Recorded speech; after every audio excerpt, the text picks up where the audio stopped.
The planet Gravelon 6 was dry, dead, and full of dust. Nothing beautiful lived there, just rocks, smoke, and workers, humans and aliens digging for energy crystals under the hot sun. The human foreman, Eli Morgan, was a quiet man. He didn't smile much.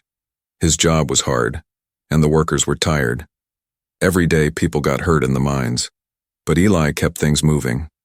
One day, just before sunset, something strange happened. A young alien girl came walking out of the desert. Her clothes were torn. Her skin was golden but covered in dirt. Her long, dark hair blew in the wind. Her eyes, sharp and glowing blue, were filled with pain. But it wasn't just her that shocked everyone. She was holding something in her arms, wrapped tightly in a thick cloak. Was something alive. The guards at the gate stopped her. "You can't. Come in here," one said. "This is a mining zone." "I need food," the girl said. Her voice was weak, but her tone was strong. "Who are you? What's under that cloak?" The girl didn't answer. The workers started whispering. "Who is she? She looks like one of the nomads. She's just a kid. What's she carrying?" Then Eli walked out. He had seen everything from the command tower. "Let her speak," he said calmly. The guard stepped back. The girl looked up at Eli. She was shaking now, but still standing tall. "My name is Lyria. Please, he hasn't eaten in days. He's dying." Eli looked at the bundle in her arms. It moved slightly. He slowly stepped forward. "Show me." Lyria hesitated. Then carefully, she opened the cloak. Inside was a baby dragon. The creature was small, no bigger than a dog, but strange and beautiful. Its body was covered in smooth silver-blue scales. Its wings were folded tight and its eyes were closed. Thin and weak, the little thing let out a quiet whimper. A low, strange heat filled the air around it. Some workers stepped back in fear. "Is that a dragon? Kill it now before it grows. This is bad luck." Eli stayed still. He had never seen a creature like this, not even in the outer worlds. "What's his name?" he asked softly. Lyria blinked. "Eric's. He's not dangerous, he's just hungry." Eli looked around at the others. All eyes were on him, waiting for him to send them away, to say no. But Eli had seen enough starving children in his life. He looked back at Lyria. "Come with me." He led them to the storage unit near the kitchen. There wasn't much food left, but Eli pulled out a box of dried meat. Lyria placed Eric's gently on the floor and fed him small pieces. At first, the little dragon didn't move. Then, his nose twitched, and suddenly, he began to eat. Slowly, then faster. His body warmed. His tail flicked once. His small claws dug into the dirt.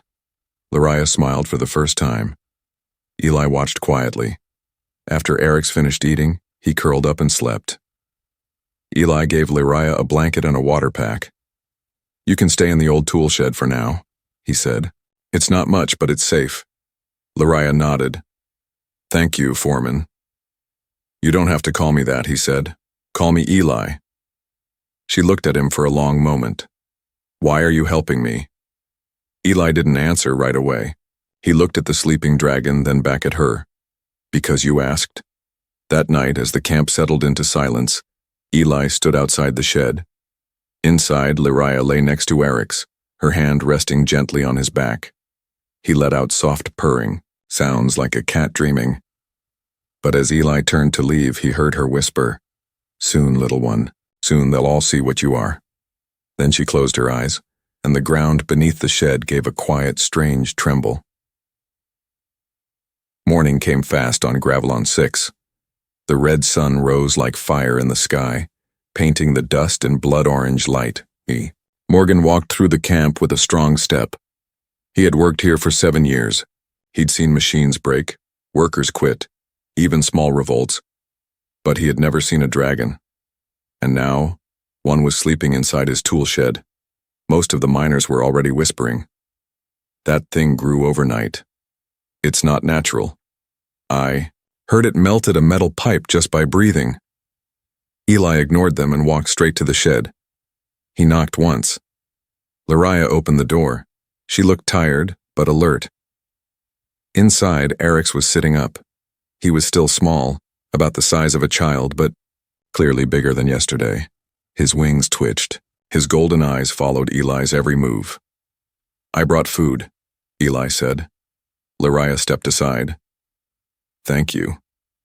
Eli handed over the box of cooked scraps. Nothing fancy, but enough. Eric's ate calmly, licking his lips with a flickering tongue. "He looks stronger," Eli said. "He is," Lyria replied. "Dragons grow fast when they feel safe."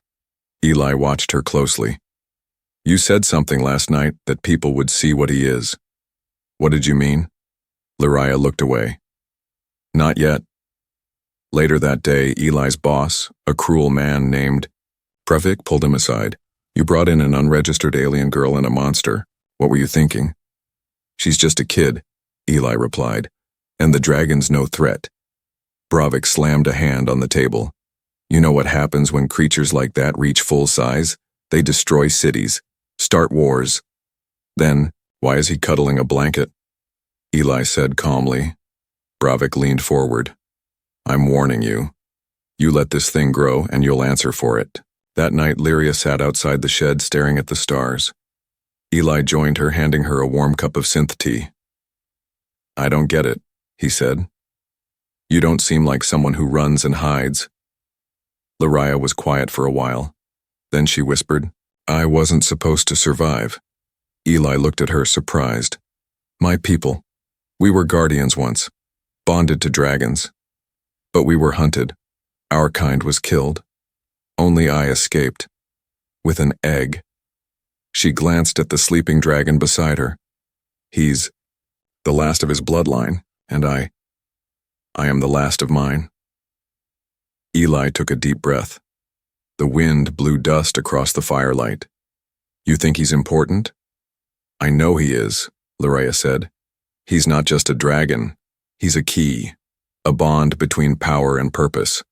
Eli looked at Eric's.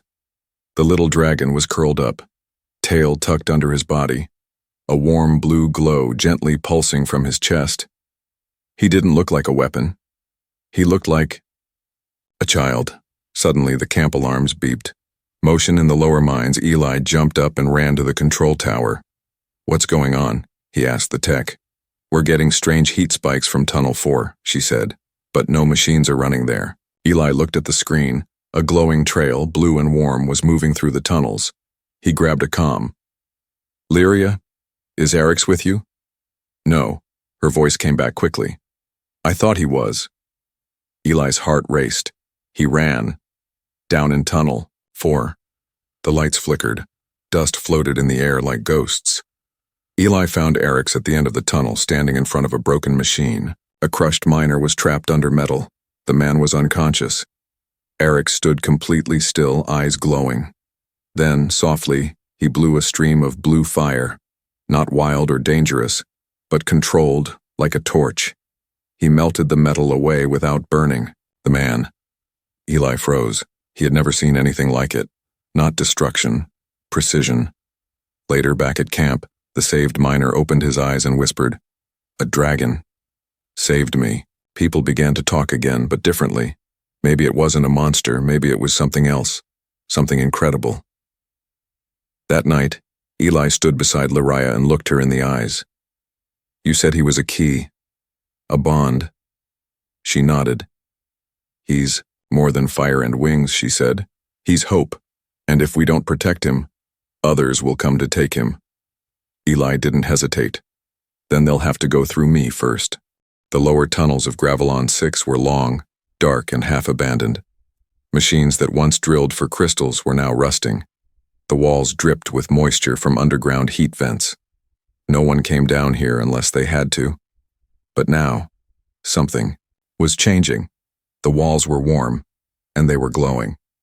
Not bright, just faint lines, like old scars starting to shine with life again. Eli Morgan walked slowly, his flashlight cutting through the dust. Behind him, Lyria followed silently, her eyes wide. Ahead of them, small clawed footprints led deeper into the stone. Eric's had gone down here, alone. Again. He's exploring, Lariah said softly. Eli shook his head. He's leaving Scorch. Marks on walls. If Bravik sees this, he'll call in the military. That's why we need to understand what's calling him. Eli stopped. Calling him? Lyria nodded. He's not just curious. Something is waking up below us, and Eric's feels it. They followed the footprints until they reached a broken tunnel wall. The rocks had fallen long ago, blocking the way. But now, there was a hole, freshly melted. Eric's had burned through it. Beyond the hole was a massive open chamber. Eli and Lariah stepped inside and gasped. The space was ancient. Walls were carved with strange symbols, circles, flames, wings, and eyes. The stone glowed faint blue in lines that pulsed like a heartbeat. In the center of the room sat Eric's, staring at a tall stone obelisk. He wasn't breathing fire. He was listening. Lyria walked forward slowly. This was one of the old dens. Dens? Eli asked. She touched the wall. The Dragon Bond had built these long ago. Places of power, hidden across the galaxy. Eli looked around. The air hummed. Eric stood and walked toward one of the symbols. His claws touched it, and the entire wall lit up with blue flame-like energy. Eli stepped back, shielding his eyes. Lariah didn't move.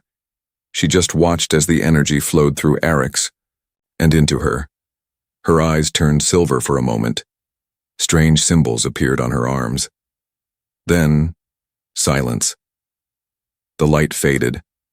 Lariah dropped to her knees. Eric's rushed to her side, curling around her like a guard. Eli ran over. Are you okay? She looked up at him, breathing hard. I saw it, she whispered. Saw what? The enemy, the thing that's hunting us. Back in the camp, alarms were starting to buzz again. Heat levels were rising across all tunnels, and strange symbols had started to appear, by themselves, on the cave walls. Some miners thought it was a cave sickness, others thought it was magic, but Eli knew better now. It was a warning. That evening, Lariah explained everything. When I touched the wall, it showed me the past, she said. Thousands of years ago, the Dragon Bonded fought against a force of emptiness, a darkness called the Null Flame. Eli frowned. Null Flame? They were once like dragons, but twisted, hungry for silence, for lifeless worlds. The Dragon Bonded sealed them away. But Eric's is awakening. It's shaking that seal. They're waking up? She nodded. And they know he's here. Eric's curled beside them, his body warm like a small furnace. He wasn't afraid. He was growing, and the deeper he went into the tunnels, the more his powers grew. Lariah looked at Eli. There's a reason I brought him to a human camp. Why? Because humans choose. You're not like the others.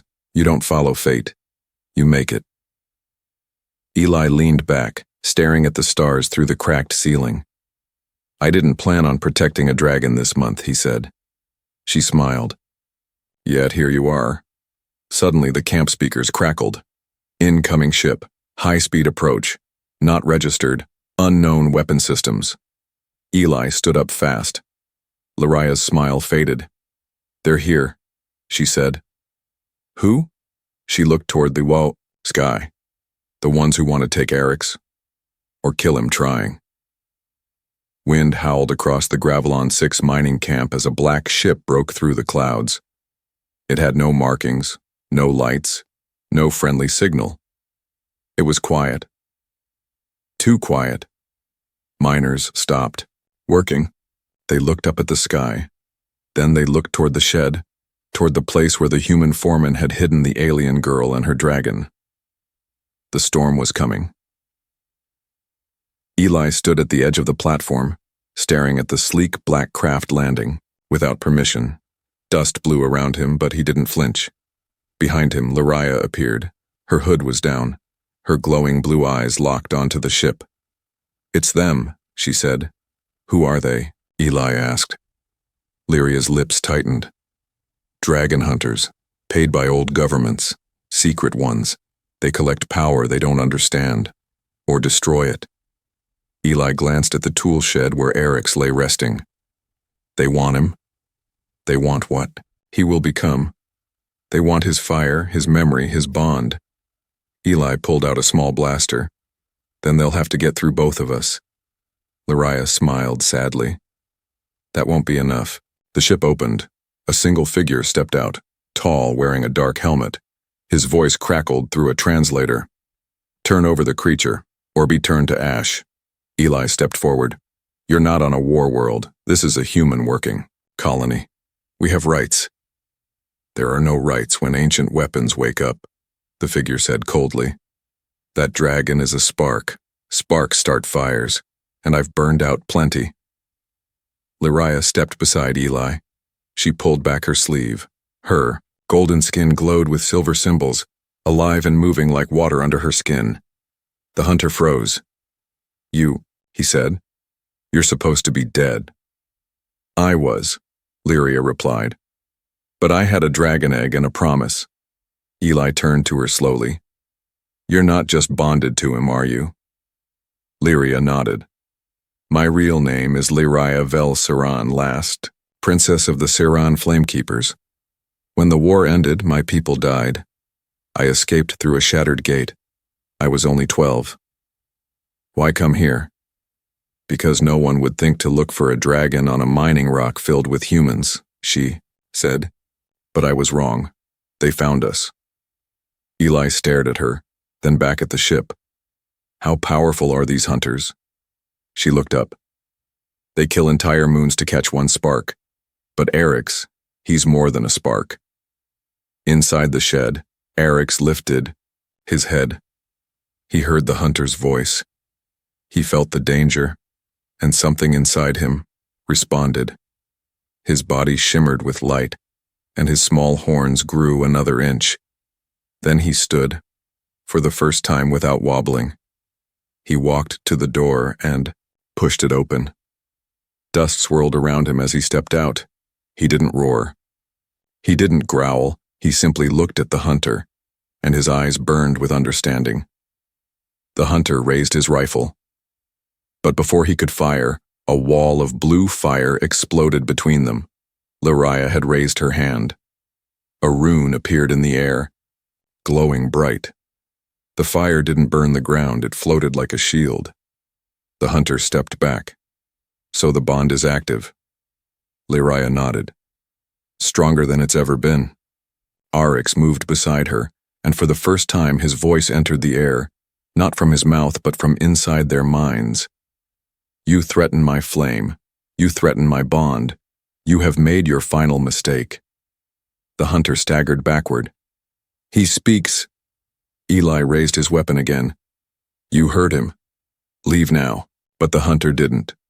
He raised a device and clicked a button. Far above the camp, a second ship uncloaked. This one was much larger. A troop ship. They never come alone, Lariah whispered. Eli, Lariah, and Erix ran back toward the central tower. We have to warn the camp, Eli said. They'll never believe you, Lyria replied. Then we'll show them. Inside the command center, Eli activated the sirens. This is a level red threat. All workers to emergency bunkers. Miners panicked, some ran, some froze. Then, Erix walked through the main gate. He was nearly the size of a horse now. Blue light pulsed from his chest. He spread his wings, part scale, part energy, and let out a single earth-shaking roar. The sound echoed across the camp, and, suddenly, they believed. Lariah climbed onto Erix's back. Her marks glowed like stars. He's not just a dragon. He is memory. He is magic. He is a promise our galaxy forgot. Eli looked at her. And what are you? She grinned. I'm his voice, his rider, his protector. Eli looked up at the troop ship above. And I'm the one who makes sure you both get out of here alive. Lariah extended a hand. Then come with us. Let's show them what happens when a human stands with flame. Eli grabbed her wrist and climbed behind her. Erix roared, and they launched into the sky. The people below stared in awe. They had seen dragons in books. but they had never seen one fly with purpose. A child on the ground whispered, "I want to ride one someday." An old miner said, "We used to dig for fire. Now fire rides the stars again." High above, in front of the enemy troop ship, Eric's hovered in the air. He flapped once, slow, powerful. The ship aimed all weapons, but Eric's didn't wait. His wings burst open with blue flame. He flew straight into the ship's hull, and everything changed. The sky above Gravelon 6 turned dark, not because of night but because of war. The troop ship Eric's attacked did not fall. It stumbled, shook, and smoked. But it didn't fall. It fought back. Dozens of dropships launched from its belly, black pods with fire trailing behind them. They screamed as they hit the surface, slamming into the ground like metal meteors. Then they opened, and the soldiers came out. Eli stood beside Lariah, both of them on the cliffside above the main camp. Eric's crouched low behind them, his blue scales dimming, tired from the earlier blast. "They didn't expect him to attack first," Lariah said, catching her breath. "But they came ready," Eli replied. He squinted down at the first drop pods. "That armor, that's null steel." Lariah nodded. "It's meant to block dragon fire." "Fantastic," Eli muttered. Below them, miners were running. Some tried to hide in tunnels. Others grabbed old tools and stood their ground, but they weren't trained fighters. The enemy was. Each soldier was tall, faceless, wrapped in black armor that shimmered like oil. Their weapons weren't guns. They were pulse lances glowing with red cores. They didn't fire at random, they scanned. They were looking for someone. "They want Eric's," Luria said. "They won't stop until they cage him or kill him."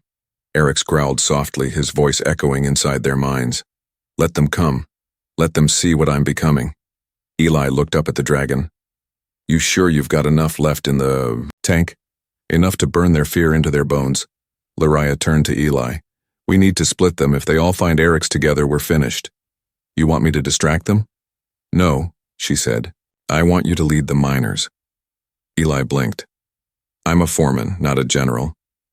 You're the only one they trust. And you've already stood between fire and death once." Eli gave a half smile. "Fine. But if I die, I'm haunting this rock." Lariah nodded and mounted Eric's again. With a sharp whistle, they lifted into the air and vanished into the smoke. Down in the camp, the soldiers moved fast. One of them found the empty tool shed. He stepped inside, scanning. Heat signatures. Claw. Marks. "Target was here," the soldier reported. Another answered. "Track energy path." Then something moved behind them. It was fast. Too fast. The soldier turned, but Eric's was already above them, Lyria riding on his back like a storm. She threw a flare toward the sky, and it exploded mid-air, flashing a giant dragon shape. The soldiers turned their focus upward, and that's when Eli made his move. From the far tunnel entrance, Eli stepped out with 50 miners behind him. They weren't armed with high-tech weapons, just drill spikes, shock picks, cutting beams, and burning torches. But they weren't running. They were standing. Eli raised his voice. "This is our camp. You want our dragon? You're going to get a mouthful of Gravelon steel first." The soldiers turned. For a second, the air went still. Then the battle began. Eli's team struck fast, hitting the ground hard, using machines like shields, throwing flares to blind the sensors. One miner tackled a soldier from behind with a power loader. Another dropped rocks from above, smashing a squad flat. But the soldiers were relentless. A pulse blast hit near Eli's leg. He stumbled, fell, and just as the soldier aimed again, Eric's landed between them. He roared, not fire, but wind. A shockwave threw the soldier backward into a wall. Eli stood slowly. "Thanks, buddy," Eric's nodded. "You held the line." "So will I." Lariah leapt off Eric's back, landing beside Eli. Her arms glowed with power. Runes lit up as she raised her hands. The earth shook beneath her feet. She whispered an old word, and the ancient tunnel walls came alive. Symbols carved in stone glowed. Stone hands rose from the ground. The ground itself grabbed the invaders, pulling them down, locking their limbs. The ancient power of the Flamekeepers had returned. and Lyria was its voice. Within minutes, the camp was no longer burning. It was glowing, with victory. The last soldier tried to flee, running toward a drop pod, but Eric's flew overhead and landed in front of him. He looked the man in the eyes and whispered inside his mind, "Tell your masters, the bond is not broken. The dragon breathes, the girl rises, and the human stands beside them." The soldier dropped his weapon and ran. That night, the fires were out. The stars above Gravelon 6 looked brighter than ever, and as the camp repaired itself, a new kind of silence filled the air, not fear but respect. Gravelon 6 had never known peace, but now it had known something else. Hope. The battle was over. The soldiers were gone, their ship destroyed, their bodies either carried off or buried deep in the collapsed tunnels. But the scars they left behind were clear.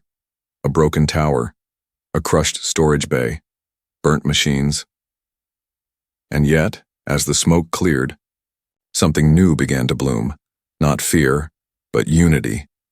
Eric's lay curled in the center of the camp, surrounded by humans and aliens who once feared him. Miners offered him food. Children touched his glowing blue scales. Even the oldest grumpy engineers sat nearby, speechless, watching the dragon breathe. He had grown again, his wings now stretched twice as wide. Horns curled like fire across his head. He was no longer just a baby. He was a guardian in the making. Eli stood on a rock ledge looking down at the camp. He didn't smile often, but today he did. Lyria joined him, her robes dusty, her golden skin marked with fading silver lines, the ancient runes still faintly glowing from the battle. "You okay?" Eli asked. She nodded. "Tired, but more alive than I've felt in years." Eli turned toward her. "That power you used, I've never seen anything like it." "It's called the flame bond," she said softly. "It connects dragon and rider, not just through emotion but through energy, memory, will." "So you weren't just fighting beside Eric's," Eli realized. "You were fighting with him." Lyria smiled. "He was my heart. I was his flame." They watched as Eric's gently lifted a young miner girl onto his back. She giggled as he trotted slowly around the camp, careful not to knock over any structures. Eli shook his head.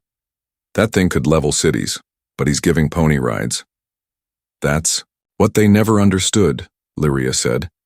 "Dragons weren't built for war, they were born to protect, to choose who they trust, and he chose you," Eli said. Lyria looked at him, her expression soft. "He chose us."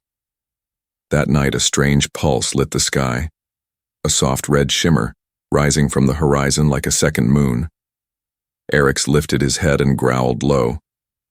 Lyria's eyes widened. "It's a beacon." "What kind?" Eli asked. "The kind that says, 'We failed, but others will finish what we started.'" Eric stepped forward, his voice echoing inside their minds. "They saw the battle. They marked this planet. The null flame knows I am here." Eli clenched his jaw. "Then we have to move. You, him, all of you." Lyria didn't respond right away.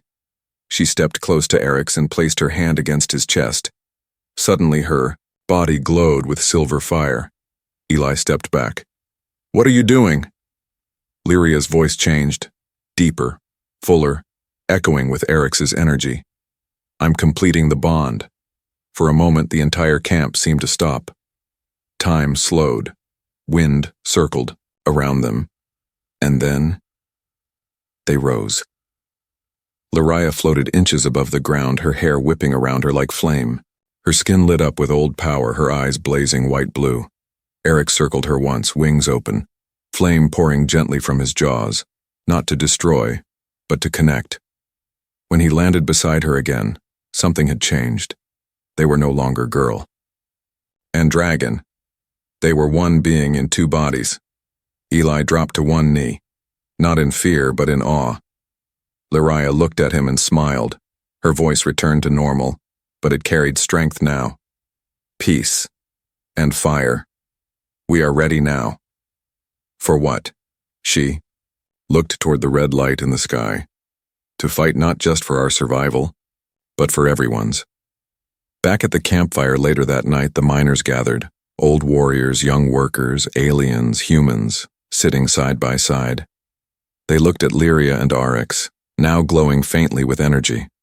Someone asked, "Are you leaving?" Lyria nodded. "We have to. The null flame is coming and we can't risk your lives." An old miner stood.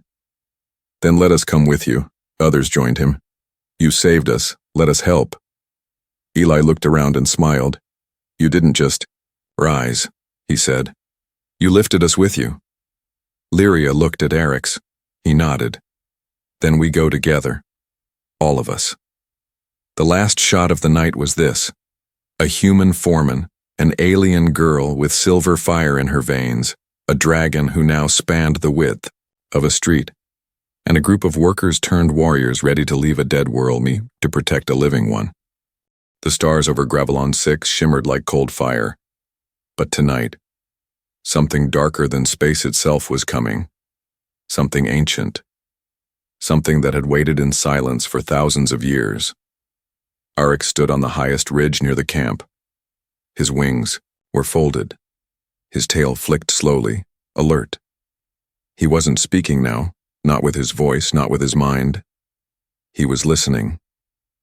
Lyria stood beside him. Her skin glowed faint silver. The marks of the flame bond were brighter than ever before, crawling up her arms and neck like living light. She reached out, touching the dragon's side. "He hears it," she said softly. "The null flame is close." Eli stood a few steps behind them, gripping a worn blaster rifle. His jaw was tight. "We don't have long, do we?" "No," she replied. "They've come to erase him. And me. And anyone who remembers what the dragons once meant." Eli stepped forward. "Then let's make sure they remember this world instead." The null flame ship arrived without sound. It didn't land. It hung in the sky like a dead god. The miners who volunteered to stay looked, up in silence. Their faces were filled with fear, awe, and resolve. The ship was massive, blacker than night, edges glowing with cold red lines that moved like veins. There were no windows, no symbols. It looked more like a floating tomb than a vessel. Then came the voice. It wasn't heard through air. It was felt, like a sickness inside the bones. "You were warned. You were hunted. You survived. That was our mistake." Lyria gritted her teeth. "You stole my people, burned our dragons, cursed our skies." The voice replied calmly, "Because your kind refused to kneel, so now you will be unmade." Arix rose to full height, wings stretching out wide. His chest burned with blue flame, his eyes glowing white. "We kneel to no one. Not then. Not now." From the ship's belly, doors opened, and the army came out. Dark figures, hundreds, fell like stars, landing all across the land. They were not soldiers this time. They were null-born, twisted creatures of smoke and metal with long claws, jagged armor, and empty eyes. They moved like shadows. They didn't run. They crawled. Eli turned to the others. "Hold the front, push them back." Lyria mounted Arix.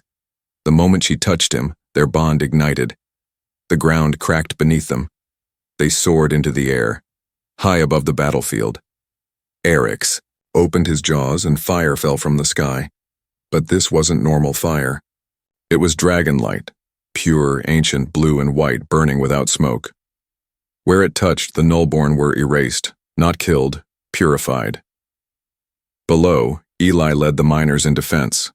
They used blast tools, mining rigs, and makeshift bombs. But the nullborn were endless. Eli ducked behind a steel beam, shouting into his comm, "We need air cover now." Arix spun overhead, releasing a circular blaze that lit up the entire valley. Lyria's voice echoed across the battlefield.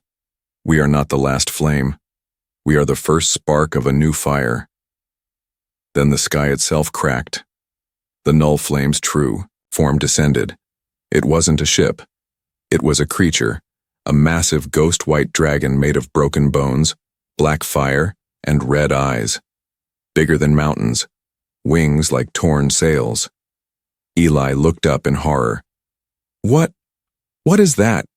Lyria's eyes narrowed. The first dragon who betrayed us, the one who burned the flame temples, the one they turned into a god of silence. Eric's hovered above the battlefield and stared at the beast. For a moment, the entire world held its breath. Then Eric's roared. The two dragons collided in the sky, with a blast of fire and black lightning. Wings clashed, claws tore the air.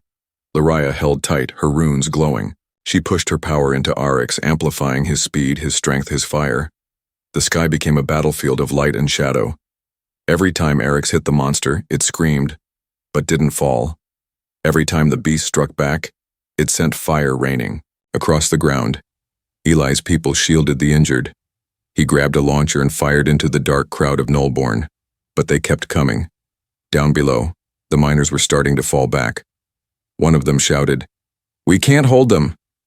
Eli turned and shouted, "Then we stand here. We stand because they are still fighting." Suddenly a Nullborn creature leapt toward him, but was blasted mid-air by a shockwave of blue light. Arix had landed, wounded, breathing hard, but still burning. Lyria climbed off his back, her face pale, her robes torn, but her eyes full of fire. She stood beside Eli. "I think he's hurt," Eli said. "No," Lyria whispered. "He's saving his last flame." "For what?" She looked at the sky. "For the ending." The skeletal beast circled again, diving straight toward the camp. Its mouth opened, filled with red-black fire, ready to burn everything. Eric stepped forward. He raised his wings. Then he did something no dragon had done in 10,000 years. He spoke aloud. His voice shattered the silence. "Now, Lyria. Now, Eli. Now, everyone. Burn with me. Not to destroy, but to rise." Lyria raised her hands. The miners raised their torches. Eli raised his voice. Together, they sent their hope, their fire, their bond into Arix. And Arix flew, straight into the heart of the monster. There was no explosion, just a wave of light that stretched across the valley. It didn't destroy, it healed. The sky turned clear, the dust faded, the Nullborn vanished. The beast was no more. Silence followed. Fearful silence. Then, a shadow appeared in the sky. Wings, glowing scales. Arix, alive, carrying Lyria on his back. He landed softly, like a falling feather. Eli ran toward them. Lyria jumped down and embraced him. "It's over," she whispered. Eli smiled. "No, it's just beginning." Weeks later, a new statue stood in the center of Gravelon 6. It showed a girl with a dragon behind her, and a man with a torch in one hand and a blaster in the other. Above them, carved in 3 languages, the flame was never lost, it only needed someone to protect it. The galaxy soon heard the story of the girl, of the dragon, and of the human foreman who said yes when the galaxy said no.